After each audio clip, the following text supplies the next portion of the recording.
So it looks like Bob Lazar was correct. The US government has admitted that they have recovered off-world objects not made on this Earth. But apparently, just recovered are off-world vehicles not made on this Earth. That's a direct quote.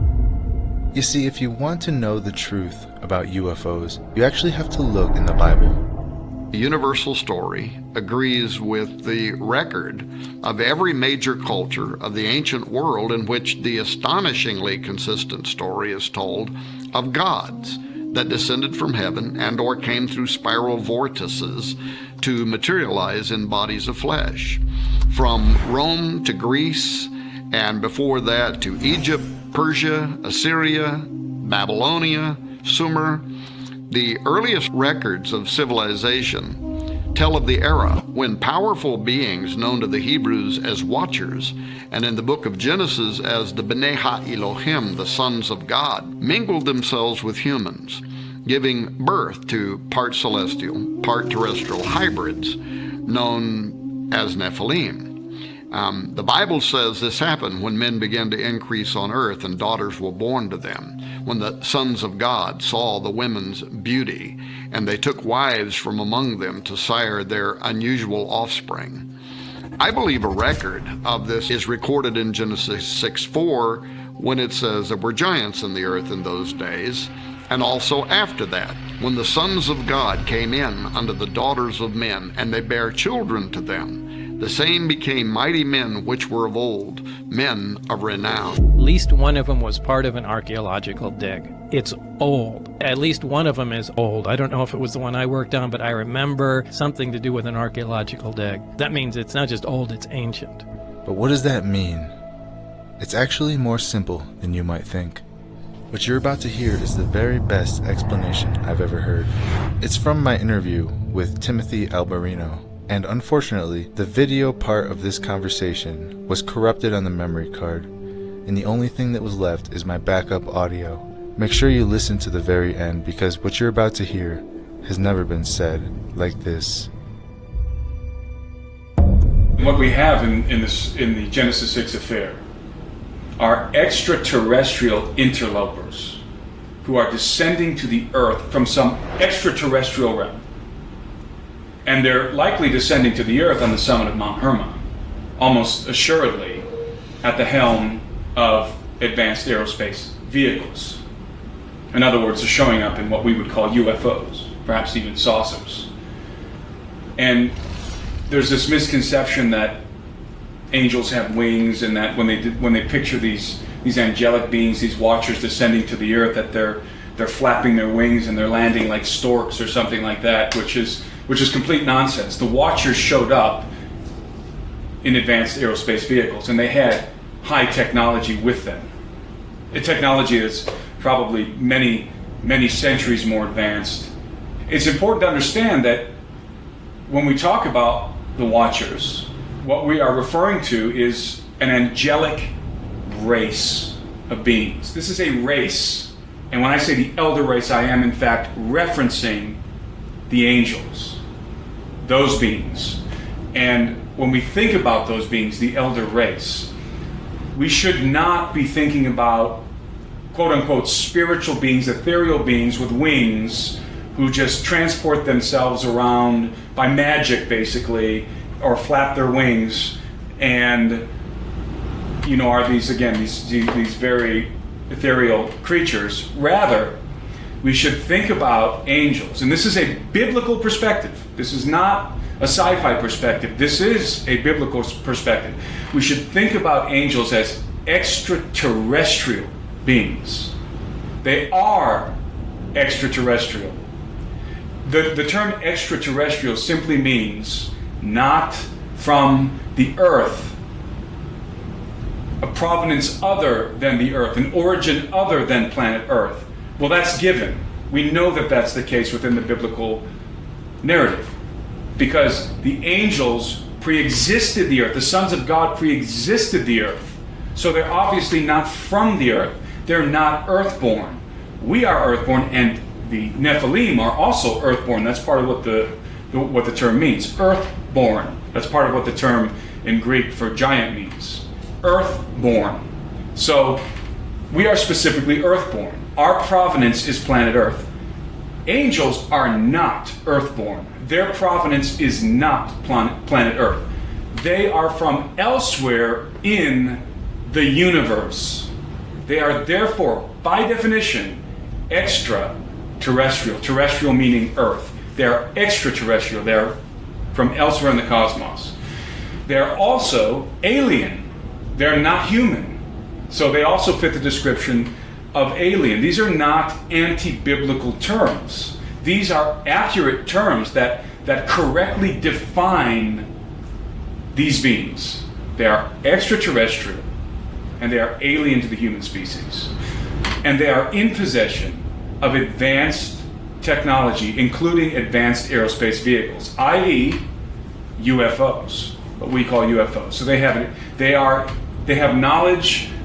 They have more knowledge of the universe than we do. That means they have more knowledge pertaining to chemistry, pertaining to physics, pertaining to mathematics, pertaining to astronomy, much more knowledge than we do. And they have derived much more advanced technological implements than we have. Number one, this race, the elder race, has been around a lot longer than us. Mankind was created to be a little lower than the heavenly beings and the angels. So biologically speaking, cognitively and physically, our physiology is lesser than theirs. Their physiology is greater than ours. In other words, biologically speaking, they are superior to us. Without their technology, just biologically speaking, they are superior to us. They are a superior race. But then when you throw in their knowledge and their technology, they are also far more technologically advanced than we are. Angels are not traversing the heavens in horse-drawn chariots. Horses don't fly. They're not like Santa Claus flying through the sky, with a sled being pulled by reindeer. Angels are navigating the heavens in advanced aerospace vehicles, in saucers and the other UFOs. But they're not the only ones. So my perspective of the antediluvian world, the world before the flood, is a little bit different than a lot of other people's perspective. I don't imagine this world in which you just have mankind becoming very wicked and degenerate and committing all kinds of offenses against God. And then God just is angry with mankind because of his sin and sends a flood. The story is much more intricate than that.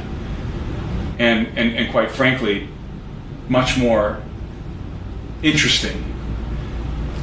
What we have is a scenario in which the Watchers were the living gods walking among men.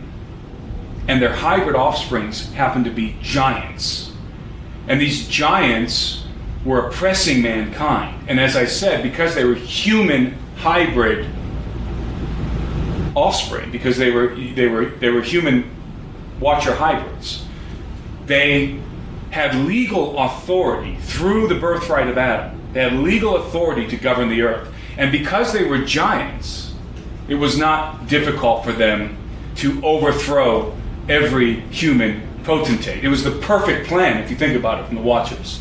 How do we ensure that our human hybrid offspring can take dominion of the earth?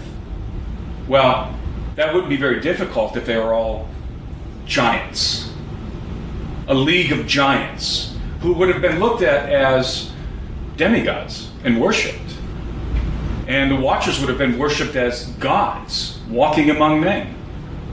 And this was the scenario unfolding in the earth before the flood. And so you had the gods who were manifest. You had their hybrid offspring who were giants. They took dominion of the earth, and the gods, according to Greek mythology and to the mythologies of many ancient civilizations, the Greeks say that the gods apportioned among themselves the earth. They apportioned the earth among themselves. They divided it up, and they each became the rulers of their own kingdoms. And of course, I believe that the Greek mythology regarding the gods is a reference to the history regarding the Watchers, the true history of the Watchers and their hybrid sons. And so the Watchers set up a global empire. And each of them had their own kingdom, and their kingdoms were governed by their sons. Again, who were human enough to legally govern the earth. They usurped the dominion of mankind. And mankind was oppressed. They were living under the worst dystopia you can imagine. The giants, and according to the book of Enoch, men were required to feed the giants, to sustain them. And so, I don't know how many giants there were, but they were forcing the human inhabitants of the earth to feed them, to sustain them. And probably were bringing sacrifices and worshiping their fathers, the Watchers, and prostrating before their hybrid sons who were the kings over these empires, these giants. And eventually, when mankind could no longer satisfy the appetites of the giants began to devour mankind, to devour men. And so it became this dystopic nightmare on earth in which not only was mankind working, slaving to provide food and sustenance for the giants, they then became the food. And it's likely in my mind that the Watchers were requiring of mankind human sacrifices that were to be brought to their hybrid sons. In other words, that each village or each city would have to produce human beings who would be brought to be consumed, to be devoured by the giants. And so this is a nightmarish scenario unfolding on the earth before the flood. It wasn't just that mankind was really sinful. It was that mankind was being devoured. Mankind was going to war with one another and killing and slaughtering each other in these massive wars that were taking place before the flood, and every kind of perversion and evil and corruption was rampant on earth, yes, but at the same time you have the Watchers and their giant sons who were devouring mankind and were governing the earth. And so the earth was usurped from the offspring of Adam, from the sons of Adam. And it's very interesting because both in the book of Genesis and also in the Enochian account, there's this phrase, and I'm going to get it wrong, so I'll paraphrase it, and mankind began to call upon the name of the Lord, or something to that effect. And it's at that point that the decision is made to send the flood. Why? Because you have the regents of the earth, mankind, whose authority, whose dominion was usurped by the hybrid sons of the Watchers, beginning to petition heaven.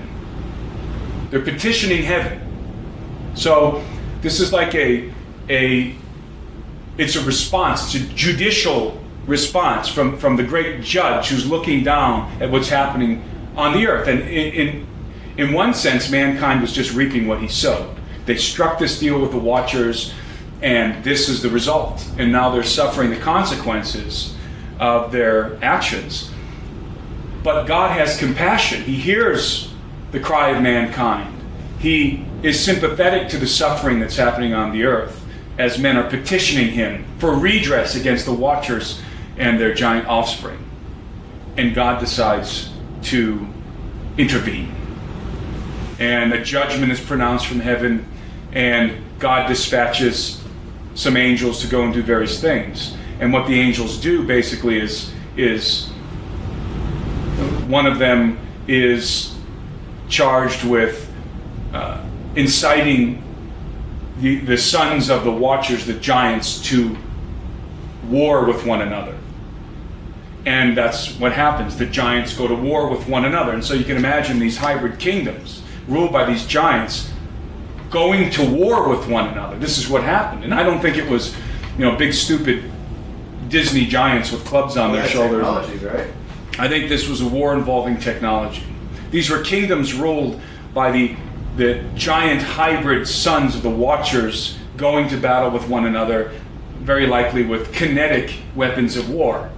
Another angel is dispatched to seize the watchers and to put them in chains and to force them to watch the destruction of their sons as they go to battle with one another. And so this is the redress from the King of Heaven. He's going to cause the giants to go to war with one another and annihilate each other. This is before the flood. To annihilate each other, and he's going to force their fathers, their angelic fathers, to watch the destruction of their beloved sons. And this is what's unfolding on the earth in the pre-flood world. So it's like, the Lord of the Rings or something. It's these massive battles happening and nation against nation, but these nations are governed by hybrid giants, and they utterly destroy each other. When we think about technology, high technology in the antediluvian world, I don't believe that all of civilization was in possession of high technology or of advanced knowledge.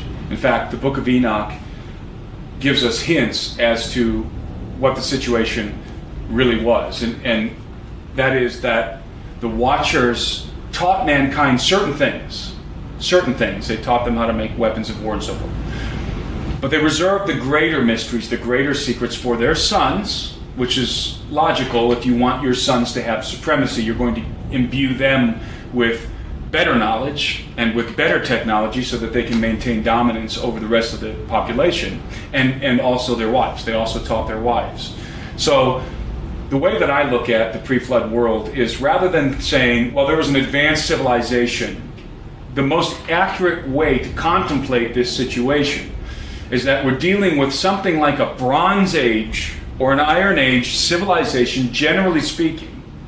But within this civilization was a fraternity of beings who were exceedingly advanced. And the best way to illustrate this, I think, is to reference the movie Stargate. Do you remember the original Stargate? Not the TV series, I never saw it, but the movie, the original Stargate with Kurt Russell, in which they go through this Stargate and they go to another planet. And on this planet, wherever it is, there is a Bronze Age civilization. They encounter a Bronze Age civilization that would be very much like the ancient Egyptians. Indeed, in that movie, it was the ancient Egyptians who were brought there. So it was this Bronze Age civilization. But who was ruling over this Bronze Age civilization? A technologically advanced extraterrestrial race. And this fraternity within this civilization was in possession of advanced technology, whereas the Bronze Age people had swords and whatever. This fraternity, this extraterrestrial fraternity, had these rods that were shooting plasma, and they could fly. Their pyramid was a ship or whatever. So that's the way that I contemplate the pre-flood world. You have a Bronze or perhaps a Iron Age level civilization. That's the majority of the populace. They're worshiping the Watchers as gods, and they're prostrating before their giant sons as the potentates, the kings of the earth, and the sons and the wives of the Watchers, and the Watchers themselves are operating advanced technology. So the Watchers are flying around in saucers, and their sons are in possession of advanced technology, and their wives are in possession of advanced technology. These are gods among men. So when those kingdoms go to war with each other, it's a kinetic war. It's a war in which technology is being deployed. That's the way that I conceptualize the pre-flood world. Now, is that the way it really was? I don't know. But it doesn't make sense to me that there was a situation in which the masses of mankind were in possession of advanced technology. Why? Because we would find more evidence of that. And so this is the golden age of yore, which is referenced by every primary ancient culture on Earth, in different ways, of course, with different terminology. But the premise is the same. This is the time in which the gods lived among men. It's called Zep-Tepi by the Egyptians. The first time when Osiris and Isis and the other gods of the Egyptians dwelt among men. It was a golden age in which the knowledge of the gods was proliferating, and the people were benefiting from the direct rule of these advanced extraterrestrial beings. And it was a time in which the hybrid offspring of the gods, because the gods in the Golden Age, one of the things that marks the Golden Age, that is iconic of the Golden Age, is the gods copulated with human women and produced the demigods, the hybrid sons of their union, the union of the gods with mortal women. And this defines the Golden Age. And of course, the Golden Age is viewed through a laudatory prism by every ancient culture on earth, and laudatory meaning in a positive light. The Golden Age is viewed as this wonderful time, the best time the world has ever seen by every ancient culture save one, the ancient Hebrews. The ancient Hebrews had the inverse of that perspective. They viewed the Golden Age as the worst time for humanity on earth. It was a time in which mankind was subjugated to the offspring of the Watchers and was literally being devoured by them. It was a tyranny the likes of which we have never before seen, but we'll see again briefly at the end of the age. There are a lot of stories in mythologies that are symbolic of the Golden Age, and the one that is most familiar to us is the story of Atlantis. Atlantis, in my opinion, is an allegory of the antediluvian age. Now, I also believe Atlantis was a real city, but primarily it was an allegory. It served as an allegory. Atlantis is a Greek story. Of course, it was related by Plato. And Atlantis was founded by Poseidon, who's one of the gods, the Olympian gods. Poseidon, the gods, just like in the book of Enoch, the gods divided the earth among themselves, and they each took a portion. They were allotted a portion. And Poseidon, his portion was the region in which Atlantis was, but Atlantis wasn't there yet. He built it, he created it. So Poseidon established this island and created this city on the island called Atlantis. So Poseidon is the patron of Atlantis. But what did Poseidon do? He took a human woman as his wife. He copulated with her. She conceived and gave birth to 5 sets of hybrid twins, who other ancient records intimate that they were giants. And of course, the most famous among them was Atlas. And so Atlas and his other brothers, his other twin brothers, ruled over Atlantis, but not just the island of Atlantis, rather the empire of Atlantis. And so if you take the story of Atlantis as an allegory of the Golden Age in general, it's a perfect depiction of what all the gods did. And by gods, of course, we mean these angelic watchers, these extraterrestrial interlopers who took wives, again, a legal transaction with mankind, with the sons of Cain, and allotted the earth into portions among themselves and established their own kingdoms, and their kingdoms were ruled by who? Their hybrid sons, because the Watchers were not authorized to govern the earth. They had to do it by proxy. They had to rule by proxy from behind the thrones of their hybrid sons. So, again, Atlantis is a fitting allegory of the antediluvian age in general. But again, I happen to believe it was also a city, an actual city within this empire, this hybrid empire. Artifacts of the empire of the gods, as I call it, referencing the antediluvian world, still exist on Earth. And it is possible, it's possible, as fantastical as it sounds, that some of their technological devices, maybe even including stargates, if stargates are in fact real, maybe even including stargates, can still be found on the Earth, perhaps deep underground or in very specific places. And furthermore, this is conspiratorial, and this is just my opinion, but I believe that those kind of artifacts have indeed been found and are basically within the purview of the militaries of the world, rather than being in the purview of, say, the Smithsonian or something. Those would be military assets. You know, if you find a Stargate or some kind of advanced technology, that doesn't go to the vault of the Smithsonian. That goes to the R&D department of the Pentagon.